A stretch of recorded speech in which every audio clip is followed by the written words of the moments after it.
সেনাপ্রধান M A Aziz সপরিবারে নিষেধাজ্ঞার মুখোমুখি হয়েছে। ডাইরেক্টলি না হলে ইনডাইরেক্টলি আপনি তার অংশীদার। সাদা চামড়া বলতে আপনি কাদেরকে বুঝিয়েছেন? ইতিমধ্যে বাংলাদেশের রাস্তাঘাট, বন্দর সবকিছু একটি পার্শ্ববর্তী দেশকে দিয়ে দিয়েছে। আপনি নিজেও স্বীকার করেছেন ভারতকে এমন কিছু আপনি দিয়েছেন যা সে আপনাকে কখনো বলতে পারবে না। তাহলে সাদা চামড়া বলতে আপনি কাদেরকে মিন করেছেন? কে আপনার কাছে দাবি করেছে আর সাদা চামড়ারা নতুন রাষ্ট্র বানাতে চাচ্ছে? এই কথাটি আপনাকে পরিষ্কার করতে হবে, কারণ এই কথার মধ্যে আমাদের জাতীয় স্বাধীনতা, সার্বভৌমত্বের প্রশ্ন থাকবে কি থাকবে না সেটা দেখা দিয়েছে। হ্যাঁ, আমি জানি আপনি অস্থির আছেন।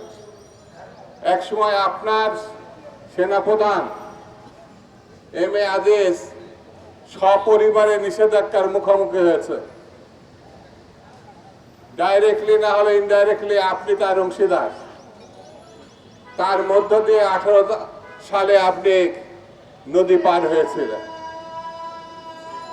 আপনার এক সময়ের পুলিশ প্রধান বেনজির আহমেদ, তার যে বিপদ, কোর্ট যে তার সম্পদ এবং ব্যাংক জব্দ করার জন্য বলেছে, তারও এক সময় আপনি শুধু সমর্থকই ছিলেন না, তার ঘাড়ে চেপে পুলিশের সমর্থনে আপনি সরকার গঠন করেছেন।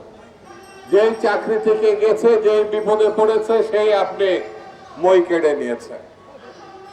আপনি বিপদে আছেন।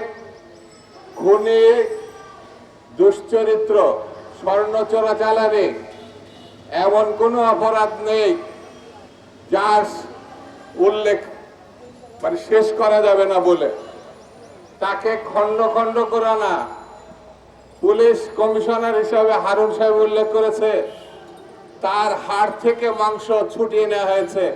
সে আপনার পার্লামেন্টের সদস্য মিস্টার আনাস। এই সব দুর্নীতিগ্রস্ত মিস্টার আজিজ এবং বেনজির আহমেদ আর দুশ্চরিত্র এবং লম্পট জাতীয় সংসদের যদি সদস্য হয়, আর সেই সরকারের সেই প্রধানমন্ত্রী যদি আপনি হন, আপনার দল হয়, তাহলে আর কি বাকি থাকতে পারে? সেই সময় আপনি পায়ের তলায় মাটি নেই। আপনি অনুভব করেছেন 7 তারিখে 3-4 মাস আগে আপনি একটা নির্বাচন দেখিয়ে ক্ষমতায় এসেছেন। এই 3 মাসের অবস্থা আপনি অস্থির হয়ে গেছেন। বন্ধুরা, আমি বেশি কথা বলবো না। চারিধারে যে পরিস্থিতি, তাতে সরকারের অস্তিত্ব নিয়ে টান পড়েছে। সরকার থাকবে কি থাকবে না, কবে যাবে, কত তারিখে পদত্যাগ করবে, এই প্রশ্ন দেখা দিয়েছে। এরপরেও আমি শেখ হাসিনাকে বলবো, আপনি পদত্যাগ করে বিরোধী দলের সঙ্গে আলোচনা করে একটি সুস্থ নির্বাচনের মাধ্যমে বাংলাদেশ রক্ষা করার জন্য একটি সরকার, জনগণের হাতে ক্ষমতা, জনগণের ক্ষমতা জনগণের হাতে ফিরিয়ে দেন। তাহলে হয়তো আপনি রেহাই পেলেও পেতে পারেন। এর অন্যতা হলে আপনাকে যদি আন্দোলনের মধ্যে দিয়ে পতন হয়, তাহলে পরে সেই পরিস্থিতি আপনি সামাল দিতে পারবেন। আজকে যারা এখানে আমরা একসঙ্গে উপস্থিত হয়েছি, সভা করেছি, তাদের কাছে একটাই অনুরোধ, দেশনেত্রী শুধু না, দেশকে রক্ষা করার জন্য হলো আমাদেরকে ঐক্যবদ্ধ হয়ে রাস্তায় নেমে আসতে হবে। রাস্তায় নেমে আসা ছাড়া যে সমস্যার মধ্যে বাংলাদেশ পড়েছে, তার থেকে বেরিয়ে আসার আর দ্বিতীয় কোনো পথ নাই।